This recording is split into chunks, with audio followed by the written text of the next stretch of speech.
संसार का मेला अर्थात चंदन मलयागिरी। मध्य रात्रि का समय था। सर्वत्र शांति थी। उस समय पलंग पर सोए हुए कुसुमपुर के राजा चंदन ने सुना, राजा तेरी दुर्दशा होगी, यदि तुझे जीवित रहना हो तो शीघ्र चला जा। राजा ने एक बार दो बार ये शब्द सुने। उसने इधर उधर देखा परंतु कोई दृष्टिगोचर नहीं हुआ। राजा खड़ा हुआ तो रूप की अंबार तुल्य एक देवी दृष्टिगोचर हुई और मैं तेरी कुल देवी हूँ ये कहकर वह अदृश्य हो गई। प्रातः काल हुआ। राजा ने रानी मलयागिरी को बुलाकर शांत चित्त से कहा, देवी, रात्रि में कुल देवी ने समाचार कहे हैं कि तुझ पर भारी विपत्ति आने वाली है। विपत्ति हमें घेरे और हमें अचरज बने रहे, उसकी अपेक्षा हम स्वयं जाकर विपत्ति को गले क्यों न लगाएं। रानी राजा की बात से सहमत हो गई और सायर एवं नीर दोनों पुत्रों को साथ लेकर राजा रानी ने प्रयाण किया। राजा चंदन, रानी मलयागिरी तथा राजकुमार सायर एवं नीर ये समस्त राज परिवार घूमता घूमता कुशस्थल नगर में पहुंचा। उनके सबके पांव नग्न थे, देह पर खरोंचें लगी हुई थी। घूमते घूमते चंदन ने कुशस्थल में एक सेठ के घर पुजारी की नौकरी ढूंढ निकाली और मलयागिरी ने लकड़ियों को गट्ठर बांधकर बेचने का कार्य प्रारंभ किया।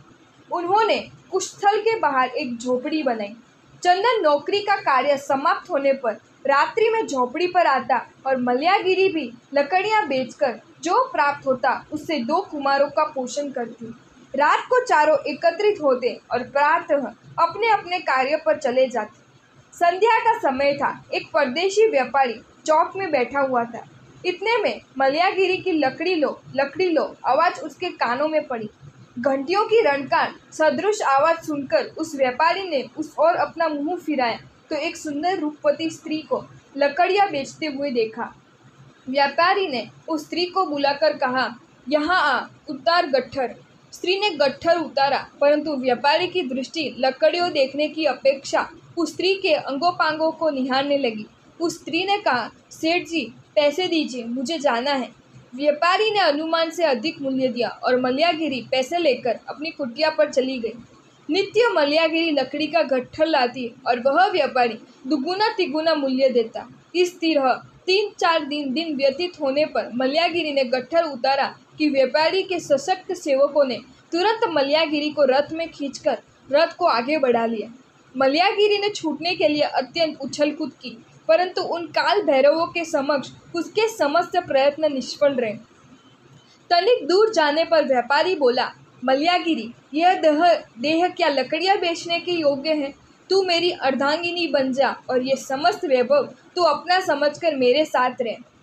मलयागिरी हाथों से कान बंद करके बोली, अग्नि मध्य बलवो भलो, भलोज विष को पान, शील खंडवो नहीं भलो, नहीं कुछ शील समान। व्यापारी, दूर हट जा, मेरी देह में प्राण रहेगा तब तक मैं अपना शील खंडित नहीं करूँगी। यदि तूने मेरा शील खंडित करने का प्रयास किया तो मेरी लाश के अतिरिक्त तेरे हाथ में कुछ नहीं आएगा। सौदागर भयभीत हो गया और उसे धीरे धीरे अपने पक्ष में करने के प्रयत्न में लग गया। अब मलयागिरी व्यापारी के साथ रहती हुई अपने संयम को तप, ज्ञान, ध्यान और जिनेश्वर व्यक्ति में व्यतीत करने लगी। राजा चंदन उस वणिक के घर पूजा विधि संपन्न करके रात को जब कुटिया में लौटा तो सायर एवं नील दोनों सिसक कर रो रहे थे। चंदन ने उनके आंसू पोंछे और कहा, पुत्र क्यों रो रहे हो? तुम्हारी माता कहाँ गई? बालकों ने कहा, कौन जाने अभी तक क्यों नहीं आई।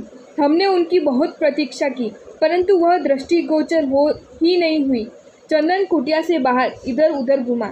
जो भी कोई मिलता उससे पूछता, किसी ने देखा है लकड़ियों बेचने वाली मलयागिरी को?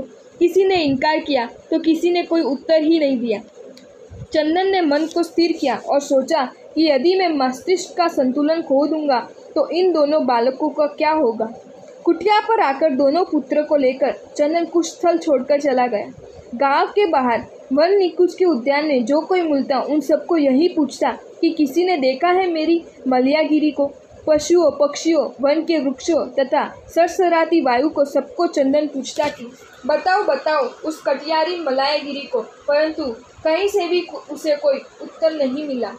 कभी दौड़ता, कभी विश्राम लेता और निश्वास छोड़ता हुआ स्थान स्थान पर ठोकरें खाता हुआ चंदन वन निकुंज में और मार्ग में हे मल्यागिरी करता हुआ उसे पुकारता और मस्तिष्क का संतुलन खोने जैसा हो जाता। तब सायर और नीर कहते, पिताजी भूख लगी है। चंदन उन्हें वन के फल और पत्ते खिलाता और स्वयं भी उस प्रकार निर्वाह करता। मार्ग में कलकल करती नदी बह रही थी। चंदन ने इस किनारे पर सायर को खड़ा कर दिया और नीर को अपने सिर पर बिठाकर नदी पार की और उसे सामने के तट पर खड़ा कर दिया। लौटते समय नदी की गति तीव्र हो गई। चंदन की देह शोक, भूख और कष्टों के कारण शिथिलता का अनुभव कर रही थी। उसने पांव जमाने का अत्यंत प्रयास किया, परंतु नदी के वेग के कारण पांव जम नहीं सके। उसने नदी में बहते बहते बेटा सायर, बेटा नीर कहकर उन्हें पुकारा, परंतु उसकी पुकार नदी के प्रवाह की ध्वनि में समा गई। वह डूबता उतराता बहता रहा। उसने एक दो गुलांचे भी खाए। इतने में एक लकड़ी चंदन के हाथ में आ गई। ऊपर नीचे होती लकड़ी आनंदपुर नगर के बाहर छिछले पानी में रुकी और चंदन भी वहीं रुक गया। नदी से बाहर निकलते समय बोला, कहाँ चंदन, कहाँ मल्यागिरी, कहाँ सायर, कहाँ नीर। उसकी आंखों के समक्ष अंधकार सा छा गया। वह गिर पड़ा। कुछ समय के पश्चात वन की मंद मंद वायु से तनिक स्वस्थ हुआ और गांव में जाकर एक सुनसान चबूतरे पर बैठ गए।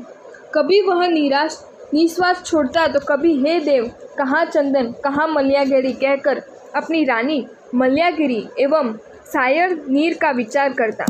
कहाँ होगी मल्यागिरी और नदी के दोनों तटों पर बैठे मेरे महामूल्यवान सायर एवं नीर पुत्र का क्या हुआ होगा। इस प्रकार की विचारधारा में डूबा हुआ वह जिस मकान के चबूतरे पर बैठा था, उस घर की रूपवती स्वामिनी ने द्वार खोला और उसकी दृष्टि उस पथिक पर पड़ते ही वह तृप्त हो गई और बोली, तुम परदेसी लोग हो, करो न चिंता साथ, कर भोजन सुख से रहो, हम तुम एक ही साथ। हे नर पुंगव, तुम परदेसी हो ये समझकर चिंता मत करो। आप घर में आओ, सुखपूर्वक रहो और भोजन करो, तनिक भी चिंता मत करो। गृह स्वामिनी के मधुर शब्द सुनकर चंदन ने घर में प्रवेश किया। स्वामिनी ने उसे प्रेम पूर्वक स्नान कराया और भोजन कराया। संध्या हो गई। तनिक रात्रि होने पर वह गृह स्वामिनी आकर चंदन को कहने लगी, महानुभाव, मेरा पति परदेश गया है। वर्षों व्यतीत हो गए परंतु आज तक उसका कोई पता नहीं लगा। आप इस घर को अपना समझें, इस घर के समस्त सामान को, इस वैभव को और मुझे भी आप अपना समझें। हम साथ रहेंगे और सुखपूर्वक जीवन व्यापन करेंगे। चंदन चौंका। वह बोला, बहन, मैं विवाहित हूँ, मेरे पत्नी है, पुत्र है और मैं पर स्त्री को अपनी बहन मानने वाला हूँ, माँ मानने वाला हूँ। माता, तू मुझसे दूर हट, मुझे तेरा वैभव नहीं चाहिए और तेरा यौवन भी मेरे काम का नहीं है। चंदन घर से बाहर आ गया। रात्रि आदि का तनिक भी विचार न करके वह सीधा नगर छोड़कर भागा और श्रीपुर नगर के मार्ग पर स्थित एक वृक्ष के नीचे खूंटी तानकर सो गया। तनिक समय व्यतीत होने पर उसने गले में बंधी घंटिया की ध्वनि करता एक हाथी और उसके पीछे आते हुए कुछ मनुष्य को देखा। ये देख ही रहा था कि इतने में हाथी ने आकर सूंड में उठाया हुआ कलश चंदन के चन्नों पर उड़ेल दिया। पीछे आते हुए मंत्रियों ने जय हो महाराज चंदन की कहकर उसके चारों ओर से घेर लिया और कहा, महाराज, हम श्रीपुर नगर के मंत्री हैं। हमारा राजा निसंतान मर गया है। राज्य कर्मचारियों ने निर्णय किया कि हाथी को कलेश दे दो। वह जिस महापुरुष पर कलेश उड़ेल दे उसे हम राज्य सिंहासन पर प्रतिष्ठित कर देंगे। मंत्री ढोल नगारों के साथ चंदन को हाथी पर बिठाकर श्रीपुर नगर में ले गए। वह श्रीपुर का राजा बन गया। अनेक राजाओं ने अपनी राजकुमारियों का राजा चंदन के साथ विवाह करने का प्रयत्न किया, पर उसने विवाह करने से इनकार कर दिया। चंदन राजा बन गया, परंतु उसके नेत्रों के सामने से मल्यागिरी, सायर एवं नीर हटते ही नहीं थे। वह छुप छुप कर कई बार कहाँ चंदन, कहाँ मल्यागिरी शब्दों का उच्चारण करता और उनकी खोज करता रहता। वह राज्य संचालन करता था, परंतु उसका हृदय तो मल्यागिरी और सायर तथा नीर की चिंता से ही घिरा रहता था। इधर नदी के आमने सामने के तटों पर सायर और नीर खड़े खड़े रुदन कर रहे थे। वे ओ पिताजी की आवाज़ लगाते और कभी सायर नीर को ओ नीर कहकर पुकारता तो कभी नीर ओ भाई सायर पुकार कर रोता। कुछ समय पश्चात वहाँ एक सार्थवा आया। उसने नदी के दोनों तटों पर रोते उन दोनों बालकों को साथ ले लिया। उन्हें साथ रखकर उनका पोषण किया। उन्हें बड़ा किया, परंतु बड़े होने पर दोनों भाइयों को अपने माता पिता की खोज करने की इच्छा हुई।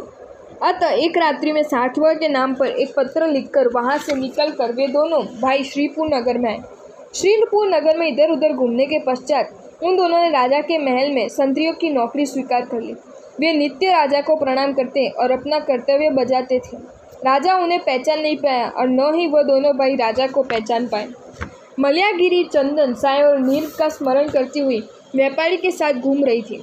व्यापारी ने उसे विचलित करने के तथा उसे सताने के अनेक प्रयत्न किए, परंतु वह सफल नहीं हुआ और न उसका मोह छोड़कर वह उसका परित्याग भी कर सका। मलयागिरी जिनेश्वर भगवान के स्मरण कीर्तन में समय व्यतीत करती और उसे अच्छे दिनों की प्रतीक्षा में थी। सार्थवा घूमता घूमता श्रीपुर नगर में आ पहुंचा। उसने राजा को उत्तम उपहार भेजे और अपनी संपत्ति की सुरक्षा करने के लिए 2 संतरियों की मांग की। राजा ने युवा योद्धा सायर और नीर को सार्थवा की संपत्ति की सुरक्षा करने के लिए भेज दिया। ठीक गांव के बाहर ही व्यापारी के तंबू लगे थे। मध्य में 2 विशाल तंबू थे। एक तंबू में व्यापारी और दूसरे में मलयागिरी थी। आसपास में नौकर चाकरों की रावटियां एवं गोदाम थे। शीतकाल की रात्रि होने के कारण ये कठिनाई से व्यतीत हो रही थी। सायर, नीर एवं व्यापारी के अन्य संतरियों में वार्तालाप छिड़ा और एक दूसरे को आप बीती बातें कहने लगे। सायर और नीर ने अपनी राम कहानी कहनी प्रारंभ की। हम अपनी क्या बात कहें। हमारे पिता कुसुमपुर के राजा चंदन और हमारी माता मलयागिरी हैं। हम सायर और नीर उनके 2 पुत्र हैं। हम पर ऐसी विपत्ति आई कि पहने हुए वस्त्रों से हमें अपना नगर कुसुमपुर छोड़ना पड़ा और हम कुछ स्थल आए। पिताजी ने पुजारी की नौकरी कर ली और माता ने जंगल से लाकर लकड़ियाँ बेचना प्रारंभ किया। एक दिन रात तक माता नहीं है। वह कहाँ गई कुछ पता न लगा। पिताजी उसके खोज में निकले। हम उनके साथ थे। नदी के तट पर मुझे छोड़ा और दूसरे तट पर नीर को छोड़ा। नीर को छोड़कर लौटते समय नदी के तीव्र वेग में पिताजी बह गए। कहाँ गए पिता और कहाँ गए माता मलयागिरी, जिसका कोई पता नहीं लगा। कुछ समय के पश्चात एक सार्थवा आया, जिसने नीर को और मुझे साथ लिया, हमारा पोषण किया, परंतु हम वहाँ नहीं रहे। हमने श्रीपुर आकर वहाँ संतरियों की नौकरी की। क्या भाग्य की बलिहारी है और क्या जीवन के संयोग वियोग है। उस समय तंबू में सोई हुई मलयागिरी जग रही थी। उसने यह समस्त वृत्तांत अपने कानों से सुना। पुत्र को देखकर उसका रोम रोम पुलकित हो उठा।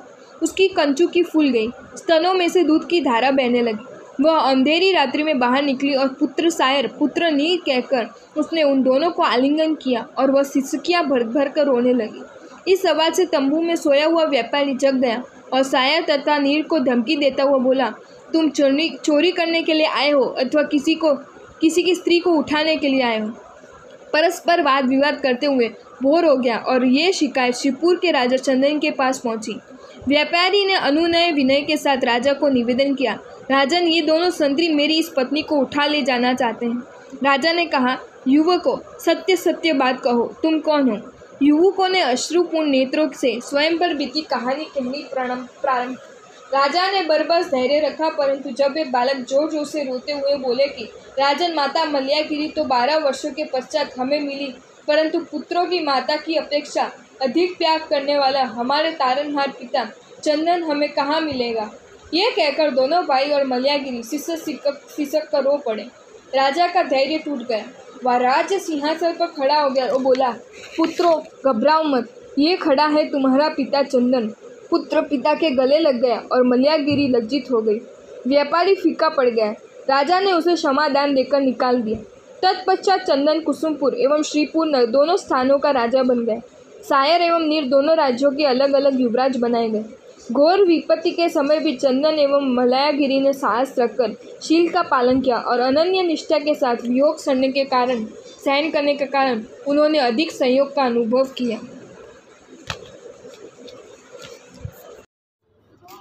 अगर आपको ये वीडियो अच्छा लगा हो तो इस वीडियो को लाइक करें और मेरी channel Jain facts and stories को सब्सक्राइब करें। धन्यवाद।